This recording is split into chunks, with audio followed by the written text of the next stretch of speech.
Alright, so you're playing in a big band, high school, middle school, whatever it might be. This is, and you're looking at jazz charts and it says G7.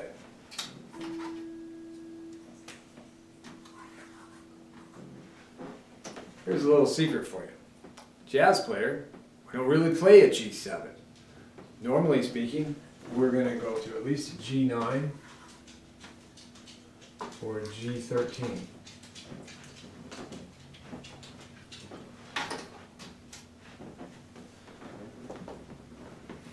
So I'm going to show you a couple voicings. All right, G13. This is a root 6.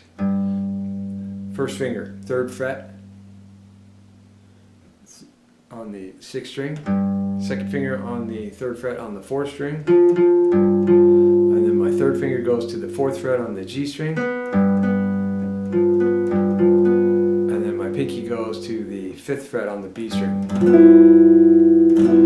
Now, this is what you have to get used to. It's still functioning as a G7 chord. It's just a fancy G7.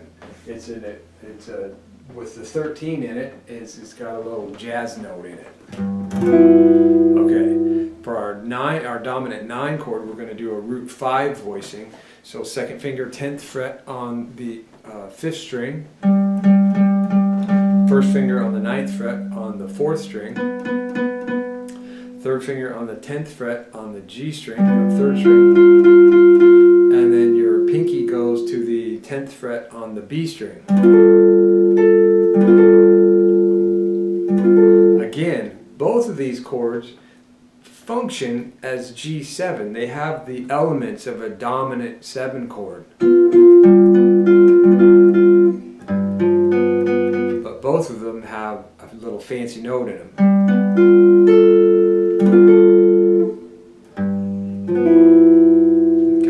Now, if you're playing in your jazz band and you've been seeing these G7 chords and you're playing this, and you wonder why it sounds so out of context, it's because the composer and the arranger very often writes the chart in its most simple form and leaves it up to the player to determine. So even though they wrote G7, they didn't really mean for you to play just a plain old G7. Okay? Normally, as a jazz player, you're going to go with either a dominant 9 or a dominant 13. And then for those of you that have been already looking at jazz charts and seen sharp 5s and flat 9s and things like that, we're going to deal with that on another episode.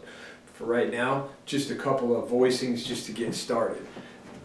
So, I know it's a little tricky because you look at the chart and it says G7, but we don't really play G7 because it sounds dorky, right? This is a lot jazzier. Okay, and we'll come back and we're going to take a look at how to put this all in context. Okay?